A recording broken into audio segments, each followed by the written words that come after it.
Well, one of the Russians have always said, "Look, we're willing to talk with the United States at any time. Diplomacy is always the answer, but it's difficult to talk with somebody who's actively trying to strategically defeat you, especially if you're going to be talking about stability and such." The fact of the matter is, the United States is in a proxy war with Russia, using Ukraine as the proxy. I was put on several Ukrainian death lists for saying that back in the day. I've said it from day one. But it was the Secretary of State, Marco Rubio, who said it yesterday. He said, no, we're in a proxy war against Russia, and it has to stop. And that's just the case. You can't have constructive dialogue with a nation when you're at war with it. That's just the reality. So one of the things that constitutes our being in an active state of conflict with Russia is that we are actively participating in the targeting of Russia by Ukraine.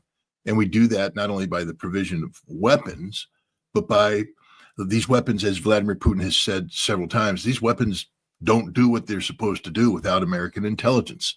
The targeting data, not just where to hit, but how to hit, the digital information that makes the weapon go where it goes. This is all a product of U.S. intelligence. And the United States is trying to set the table properly for successful negotiations. And the first step of that is to tell the Russians, we aren't your enemy anymore. I mean, Sergei Lavrov came out and said, the United States is not our friend right now. We don't have friendly relations with the United States. We're working on establishing normal diplomatic contact, but it's easier to do that with somebody that you're not in war with. And so that's what's happening. This goes hand in glove with the instructions given by Pete Hegseth, the Secretary of Defense, to cease offensive cyber warfare activities against Russia, which we were doing. So what we're doing is sending a signal to the Russians that we no longer view you as an enemy, as an adversary that we're seeking to strategically destroy, to defeat. We view you as a nation we wish to live in peace and harmony with. And we need to get this war over, and we're trying to create the conditions so that the Russians can trust us as counterparts, as colleagues in this joint effort. You can't talk about walking side by side with somebody while you're stabbing them in the back, And this is an essential step for the United States to create it's a confidence building measure that tells the Russians that we are serious about peace. No, I do get that. I guess what I'm asking is, what is the significance on the battlefield? Like, Russia is still moving. They're still taking territory. They're still on the battlefield, still advancing. So yeah. So, what does it mean for the Ukrainian military to no longer get U.S. intelligence, or for that matter, to no longer get military aid? How long can they even last without these things being in place? Well, let's be honest here. The number of HIMARS systems and ATACMS, these are the two systems that are primarily detrimentally impacted by this. There's not that many of them. They were never in sufficient quantities to have a meaningful impact on the battlefield. This is a very, very large battlefield, an extremely large battlefield.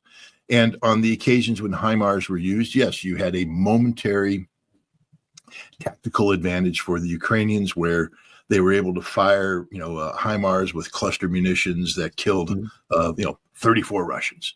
Yay! Good job, Ukraine.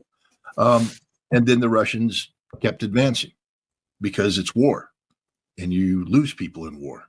And killing 34 Russians, or killing 56 Russians, or killing 16 Russians at a time, it's bad for the families of those dead Russians. There's no doubt about that. But it doesn't change the trajectory of this conflict. This is a war being fought on a scope and scale that many Americans can't possibly imagine.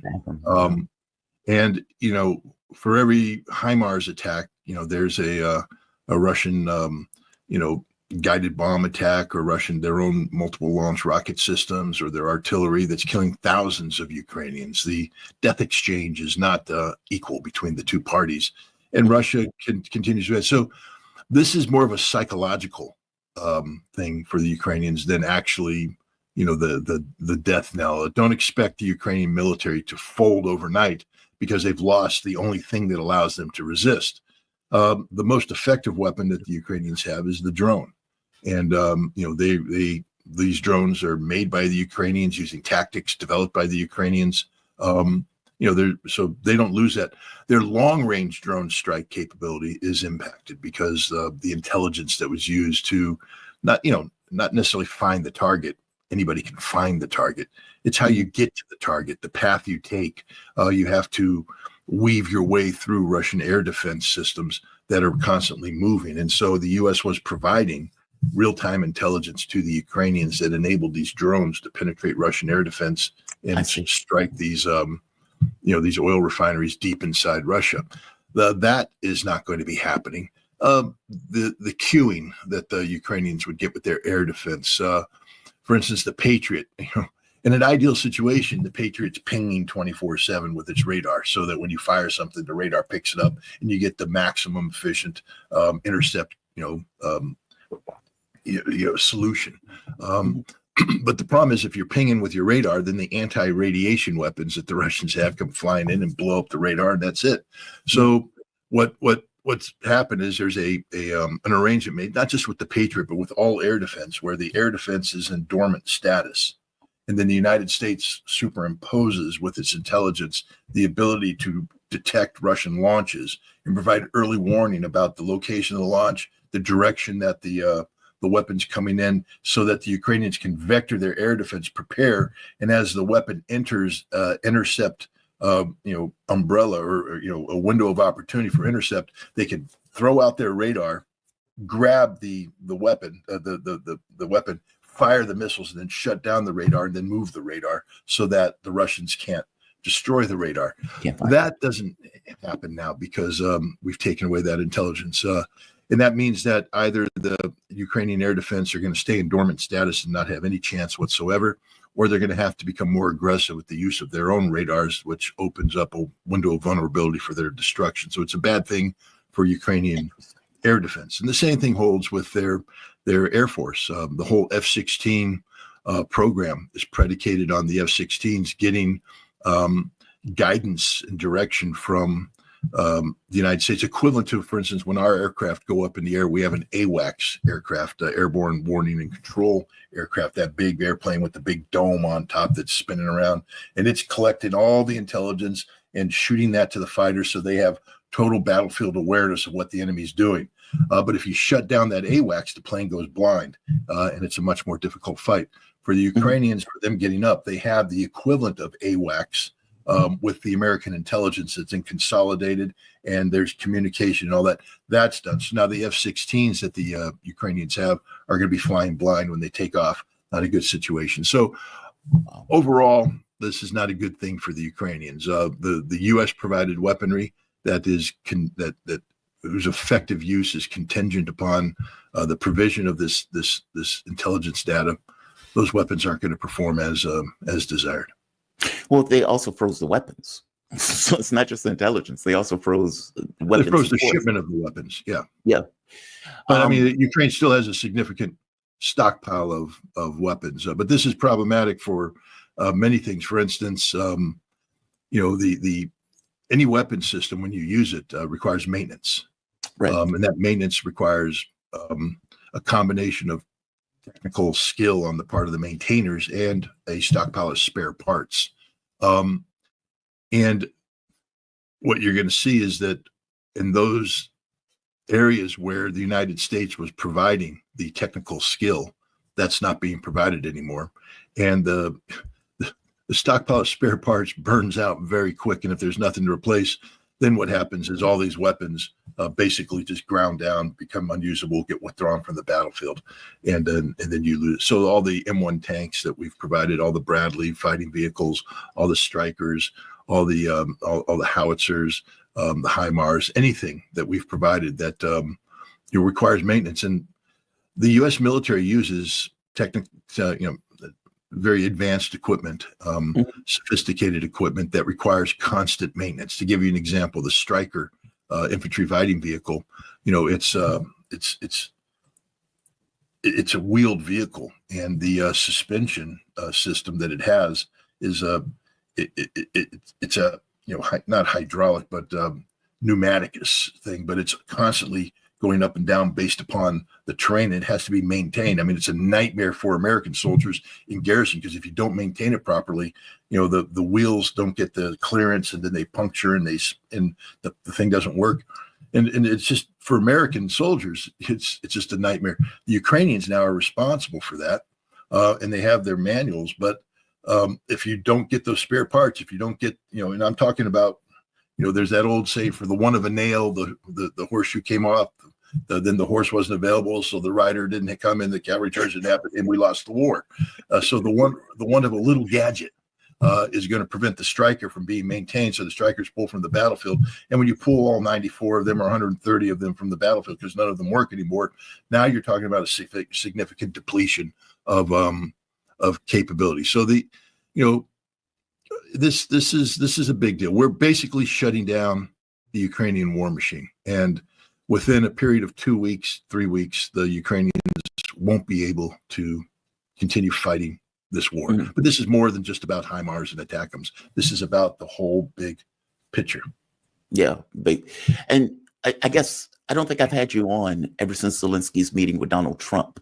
Give me a take on that before I move to another issue. I just want to get a few moments of your perspective of Zelensky having what I call a bitch fit in the Oval Office, and Donald Trump effectively giving him an intervention. Him and Vance. What are your thoughts on that? And keep in mind, all of this that's taking place now in regards to cutting support, cutting intelligence, is a direct result from that meeting. Give me your thoughts on that meeting. Well, see, I don't think that meeting occurred in isolation. There's many people who are like, oh my God, that meeting was supposed to go so well, and then it blew up, and oh, geez. I think this was an ambush, straight up ambush. Everything that happened. Do you? But they spent most of that meeting with no issue. And Zelensky seemingly was chomping at the bit to relitigate that contract. But why do you think it was an ambush? Because the President of the United States doesn't walk into any meeting like that unprepared. Let me just set this up. Yeah. When the President of the United States goes to the General Assembly of the United Nations to make his speech, and then sit around New York for a couple weeks or a couple days to meet with world leaders and all this, the National Security Agency and the CIA support this by intercepting every communication, every conversation, everything that happens in New York leading up to that, so that when the president sits down with the world leader, he knows exactly what's the agenda of the world leader. Exactly. The president is in 100% control of the meeting. The meeting doesn't happen unless the president's in control. And the president's in control by knowing everything you are thinking, planning, etc., and having a counter to that. That's why we don't lose. It's not fair. It's not right. But we don't lose because we are better prepared.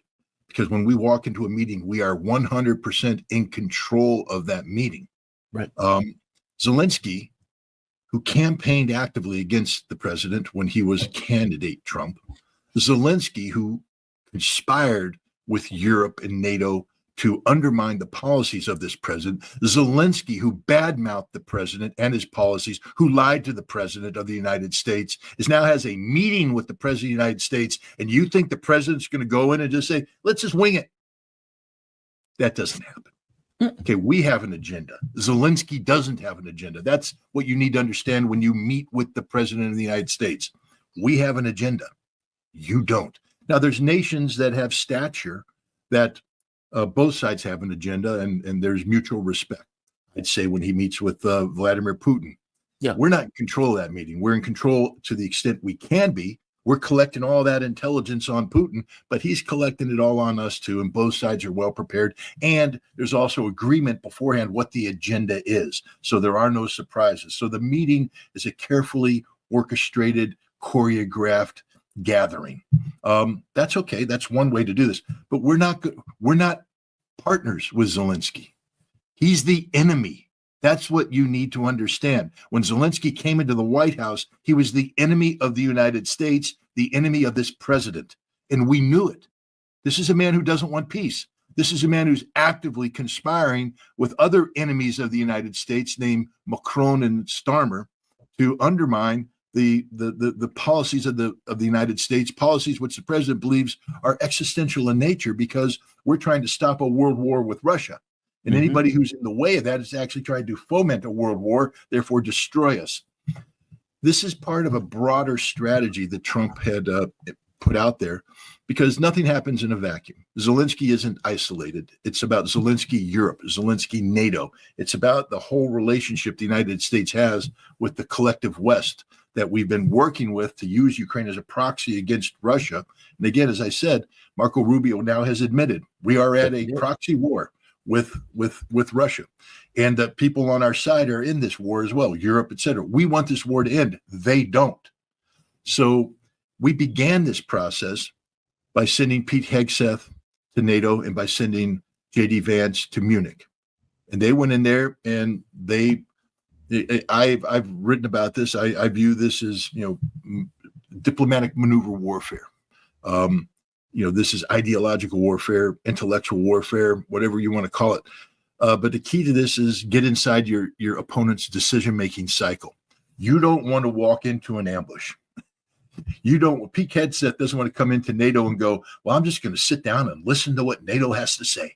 Because what happens is NATO acts, now you're reacting. And now the OODA loop is against you. The tightening of the circle ends up with you being shot down by NATO. No, you come into NATO, sweep the table clean, and throw something out there, and NATO's going, oh, God, we didn't understand it well. And now they're reacting to you. And then you just leave them and walk away in chaos. J.D. Vance goes into Munich, not to sit there and hold hands and sing Kumbaya and, oh, we love you, come together for the group hug. No, he put the hammer down. Yeah. Clean up yours. We're done. You suck. We're finished. I don't want to talk about this. I want to talk about your lack of democratic values. You guys suck. You're the worst. And then he left. And they're like, oh, God, God, we don't know what to do. And okay, now Zelensky's playing stupid games. And so now Zelensky says, yes to the mineral deal, no to the mineral deal. We send the Secretary of Treasury in. He embarrasses the Secretary of Treasury. You think he's a friend? You think we're going to let him come into the White House and set the agenda?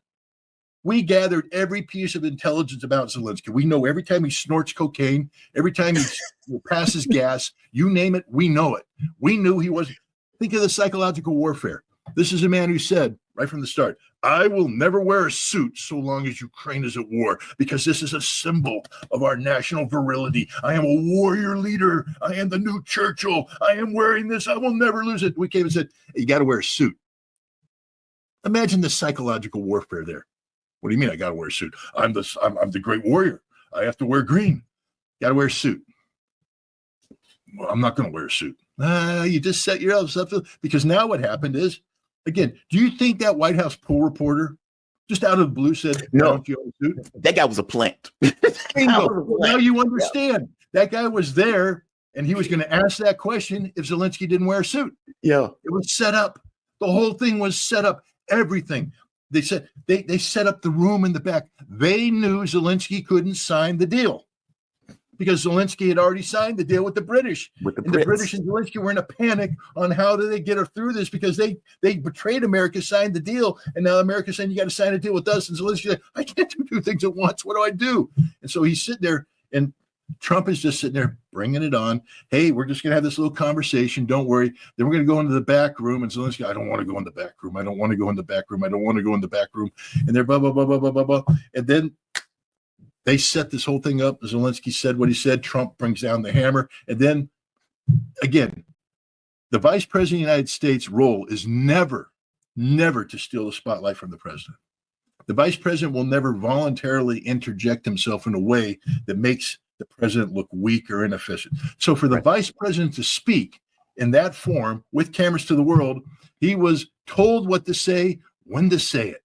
And Donald Trump, like the good WWF fan that he is, just tagged J.D. Vance in, who came in and brought the hammer down. And it was all over for Zelensky, finished, because they know his mind. They've played him, and he was just played like a fine-tooth fiddle. The United States is in control of this. Everything that's happening is because we want it to happen. It looks ugly because chaos is ugly. But remember, we don't want Europe to be the ones calling the shots. Right. There's an emergency meeting right now in Europe taking place today that just exposes them as the weak, useless, effeminate losers that they are collectively. That meeting, why is it happening? Because Europe decided that they were going to stand up and be strong. It's happening because they're reacting to us. We set the agenda there. The United States did by everything we did. Europe's doing exactly what we want them to do. And we know what the outcome will be because we collect intelligence on every single one of those pathetic losers. They're so loser. They can't actually go through a day without calling each other. I mean, imagine how easy this is. If I'm a collector, I mean, normally I'm like, okay, is he going to use a burner phone? Yeah, it's like, what is this guy thinking in the moment? Yeah. Scan. Where is he? We got something. Get him in there. Factor it in. Get it. Oh, crap. We only got the end of the conversation. We don't know what's going on. No, these guys make it easy. Oh, hello, Emmanuel Macron. Yes, how you doing? Yes. Those Americans, those dirty Americans, we're going to get them. We're going to conspire. I'm going to call Keir Starmer. I'm going to tell him he must do this. And I'm just sitting there going, you guys are making this too easy. Send a fax. Yes, send a fax. I mean, the point is, we're collecting everything. You do know that Europe is one giant American listening center. That the National Security Agency and the CIA have Europe wired like you wouldn't believe. We were listening to the private phone calls of Angela Merkel. We got caught out, but we were listening to them. Who else did we listen to? Everybody. Yeah. Nobody speaks. And we have entire thousands of analysts right now in Fort Meade, Maryland, whose job in the morning is to get up and tell us what's for breakfast for everybody or whatever, because we're listening to everything. They write up little statements on what the mindset of these people are. That goes up to decision makers who consolidate it, and it gets briefed to the president and briefed to every other decision maker. We don't sit down in a meeting and not know exactly what's going on. Now, if the Europeans were clever, they could do deception. They could do a deception plan, but so that requires them to be in control of the momentum. Now, if you're on the winning side of the OODA loop, where you've acted and we're reacting, that gives you time to go, all right, now what's our next plan? We're going to do this, that, and the other thing. Okay, hey, let's implement the deception plan Alpha 1203. All right. Oh, poor Americans. We've just implemented the deception plan Alpha 1203. You're going to be reacting to that. Hey, Bravo 2 Charlie, bring that one in. We got the whole plan. We're ready because we're in charge. We're the ones making it happen. That's not the Europeans right now. They're the ones getting hammered by our plan. Everything they do is a reaction to what we have done. And that's so the White House meeting was 100% set up. It couldn't be any other way. Interesting. So one of the other things that came on the marquee, Donald Trump is apparently in talks with allies, or let's say opponents of Zelensky. I'm fascinated by this one. I assume this was going to take place at some point. But he's apparently in talks with Timoshenko was one, Poroshenko was another one. And I want to piggyback this on the notion that Poroshenko came out, I believe this was a few weeks ago, and said that there are going to be elections in Ukraine. I think he said in October or something to that effect. I mean, this is obvious, right? If Zelensky, he is clearly an impediment. You called him an enemy. I agree with you on this. He is an impediment to peace. He doesn't necessarily want to go anywhere. He doesn't want to have elections, and behind the scenes, there were elements of Trump team that says Zelensky should go to France and enjoy his wealth, leave. What's your take on this? From your point of view, are they going to be able to push him into elections? Yes. We're in charge. He's not. Yeah. I just want to make that point again. We're in charge. He's not. Now, we don't get to go in and dictate solutions, but What we do is we manipulate processes to get to where we want to get. Let me put it this way: there will be elections in Ukraine. That's a prerequisite for conflict termination. Now, it's interesting. Let's just break this down a little bit. Who the Trump people are talking to? Poroshenko. Yes, his name isn't Zelensky. But, he's the one that Yes. lied about Minsk. Yes. So guess who will not be the president of Ukraine? Poroshenko. Tymoshenko, same thing. She's a nationalist, you know, right sector kind of person. She won't be president. But, you know, all the Russians want is for the United States to create the inevitability of elections. And then what's going to happen, this is my prediction, is that we're going to tag the Russians in at the appropriate time, and there will be elections. And their man, Medvedchuk, will win. And now they'll have the Russian-controlled president who will redo the Constitution and do all the changes that have to happen if denazification, demilitarization are going to take place, which are two Russian preconditions. See, we can't come in up front and say, you know, this is the outcome. What we can say is there has to be presidential elections. And now we pretend that these people are going to be players. Hey, what do you think about elections? That's cool. You know, how about you? Yeah, you guys, hey, why don't you work with us on this whole election thing? Da da da da da. And now everybody goes, there's going to be elections. Good. You're not in, you're not in, you're not in, you're not, he's in. And now we have an outcome. That's, I think, the direction we're heading here. This is just setting the table. Well, I was just going to say, from your take, from my understanding, opposition parties have been completely banned. And so the only people that would even be up potentially for an election are effectively these lunatics. As you pointed out, these people are on the far right. How's it going to work? I mean, like, I would imagine, explain that to me. Explain in your mind, how do you think that's going to work? Are they going to allow, let's say, opposition parties in, opposition media back in? Like, at some point, those things are going to have to be allowed. Otherwise, you're just going to get another lunatic coming into play. Zelensky, for example, again, a nationalist. Like, all of these people are effectively part of the Banderite fascist collection. They're not going to be part of the future of Ukraine. Yeah, but you need them right now to construct the edifice of elections. You need to make elections, the process of an election, inevitable. And once that happens, then you basically say, you know, yes, but thank you for the elections. But now we open up the rule book. None of you right-wing fanatic Banderas are allowed to participate because you lost the war. You see, right. Russia won the war, and Russia gets to dictate the outcomes. And Russia has said that you guys are all being purged. So kindly go over to the purging area, and Russia will bring in the genuine opposition, the ones that had to flee the country for their lives. The guy who's probably going to be president of Ukraine in a post-conflict environment is a Ukrainian politician who was arrested and beaten up and tortured. Yep.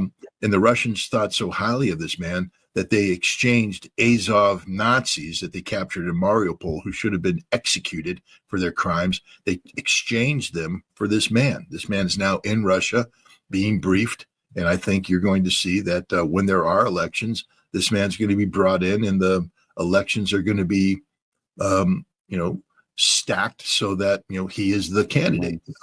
Russia's not looking for a democratic outcome yet. Russia's looking for an outcome that allows democracy to be built in the future, democracy that doesn't include Banderists, right sector, and these horrible people of that have allowed ultra nationalism to infect all of Ukraine. Can we talk about Macron for a moment? Sure. What a loser! He is so out of touch with reality.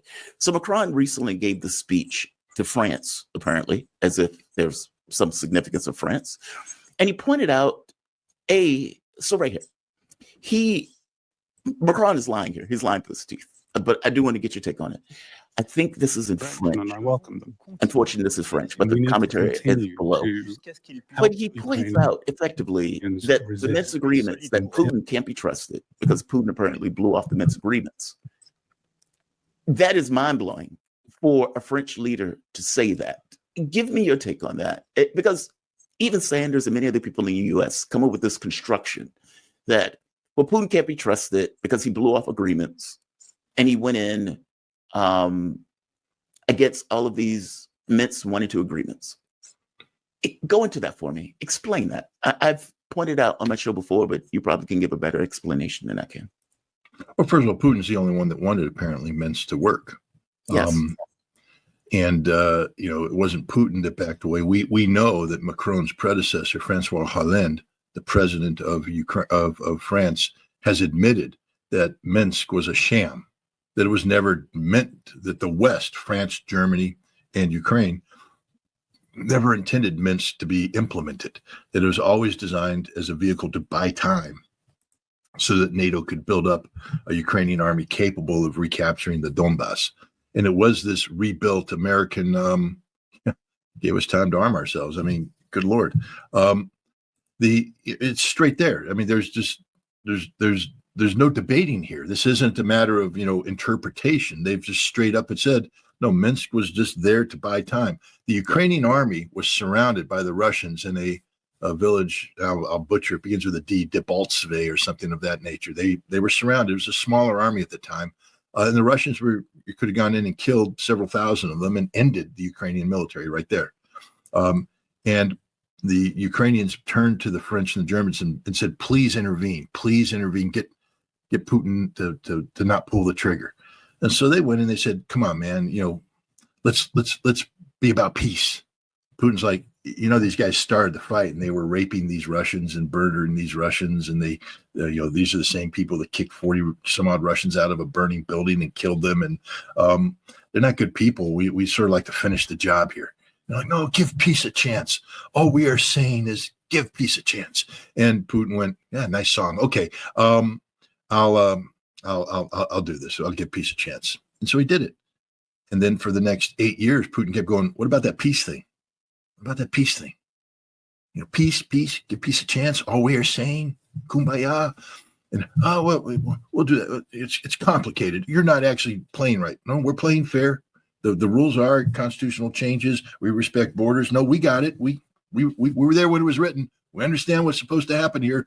You guys are delaying it. Why? Well, don't worry. Don't ignore those NATO training bases over there. Oh gosh, that U.S. Army briefing that said they're training a battalion of Ukrainian forces, NATO standard, every 55 days so they can go from here to here to fight Russians. Forget about that. What the briefing officer meant to say is we're training the Ukrainian army in how to use to turn their swords into plowshares. They're not really training to fight you. They're farmers. Farmers. That's what they're doing. They're farmers. And Putin's like, well, they don't look like farmers to me, but okay, I'll trust you on this one. In June of 2021, he met with Biden in Switzerland, in Geneva, where what he kept saying is, yeah, he kept saying, all these battalions you see us moving on Russian soil that you're so concerned about, we won't need to move them if you stop training those Ukrainian soldiers to invade the Donbass. What we need you to do is implement Minsk. And Biden went, number one thing, I'm going to give instructions to Tony Blinken right now. And we're going to make implementing Minsk the thing. And Russia's like, cool, then we're done. That's all we need. All we're saying, make it happen. And, Blinken, instead of trying to get Minsk in, started almost immediately setting up the conditions to secretly arm the Ukrainians, to flow in the Stingers and the Javelins. He started that in September.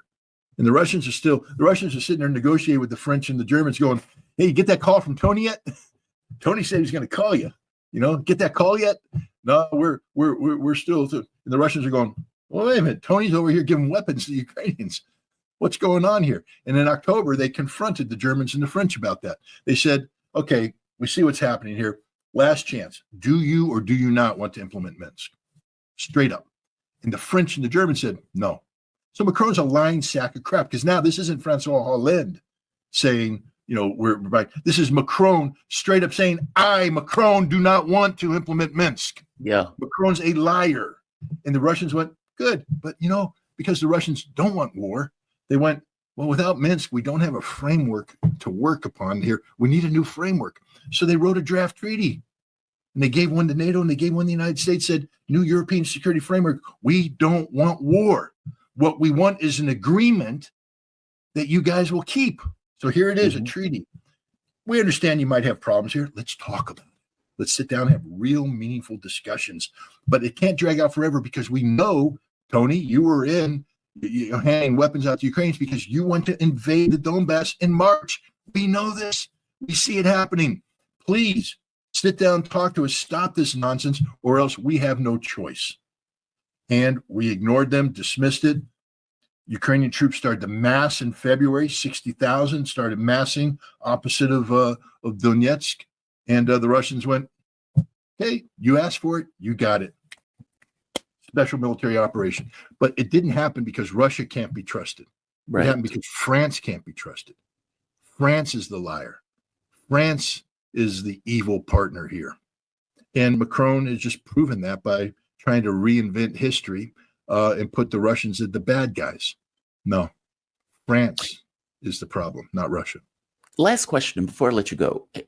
Will Europe and all of these conversations, all of these emergency meetings, all of these things that they're effectively having, will they be able to inhibit, subvert, get in the way of Donald Trump effectively trying to bring this war to an end?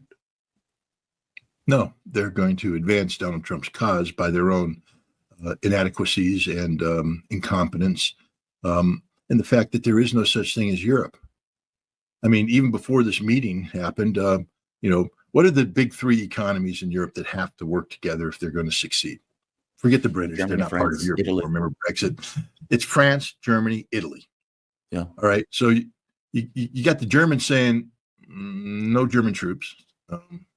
You got the Italians going, y'all can go play boy games in Ukraine, but no Italian troops are coming. And you got Macron going, we're going to nuke Russia. And so now they're going to get together in this emergency meeting. And I guarantee you, some people are going to go, what are you talking about? Nuke Russia. And if I were the Germans, I'd say, wait a minute. You want to put French nuclear weapons on German soil? What's the legal? We already got American nuclear weapons on German soil. That's part of a NATO nuclear deterrence system that's been in place since the 1960s. Now I know that we have trouble with the Americans, but you're talking about replacing this? What agreement do we have? Is it a bilateral agreement between you and? But if it's a bilateral agreement, then it's not really a nuclear umbrella. It's just a nuclear magnet. You've turned Germany and France into a magnet for Russian nuclear weapons, and there won't be an American backstop, so we're all going to die. Are you really that stupid? And the answer to Macron is yes. And then the Americans should be picking up the phone going, hey, Emmanuel, how you doing, man? Yeah, hey, good meeting with you in the White House the other day. We probably should have told you you're dumber than dirt. If you seek to implement these measures that you're talking about, you will be in violation of the Nuclear Non-Proliferation Treaty. I want you to remember all those discussions we had about Iran and how we're going to hold them into account, the sanctioning of Iran, the destruction of the Iranian economy, regime change, all those plans we had about Iran. Yeah, we're going to do that to you. Okay, if you are in violation of the Nuclear Non-Proliferation Treaty, you represent an existential threat to the United States of America. You execute this plan, you become the enemy. We will shut you down like a bad habit. Emmanuel, all those nuclear power plants you have. France has a lot of nuclear power plants. Where do you get the uranium from, Emmanuel? You ain't going to get it anymore because we're going to shut it down. No more uranium for France. No. And then the nuclear power plants don't work. Oh, France loses. We're used to hearing that. And we're going to hear it again. This is Macron isn't thinking. He's acting as if he's a superpower. France's superpower status only exists because the United States allowed it to happen for political reasons. Right. We didn't want France to withdraw from NATO. We had to maintain this front. But today, what is France? It's a pathetic middle-level European country that has no real power. 250 nuclear weapons. Gee, don't even bring that up. Because unlike the United States, which if you tried to do a decapitation strike, we would have sufficient power left over to knock you off the planet. That's why we have nuclear deterrence. France has no nuclear deterrence whatsoever. And if they want to play nuclear bang-bang games with the Russians, by themselves, by the way, walking away from, Russia can literally decapitate their nuclear power that quick. France has nothing. I don't understand. If I were the Europeans, I'd be going, why are we even talking about this? Why are we even talking about this? We're setting ourselves up not just to lose, but to be destroyed in the most existential fashion. Nuclear wasteland. This I Macron think is the most dangerous man on the planet right now. The single most dangerous man on the planet. And we need to treat him like that. We really need to call him out and say, you are literally insane. And then we need to do some of our regime change magic. I mean, there's time. he's on his way out. He doesn't even have political legitimacy in France. But we need to accelerate that. Yeah. Scott Ritter, man, I always appreciate these conversations. Scott Ritter, he's a former UN weapons inspector and weapons of mass destruction whistleblower. Scott, where can people find you today? ScottRitter.com is a one-stop shop. You can go there and gain access to my Substack, gain access to the Russia House, which is the new Telegram channel that we're developing, and gain access to programming such as this. When you send me a link, I put it up and I put it out there. So ScottRitter.com.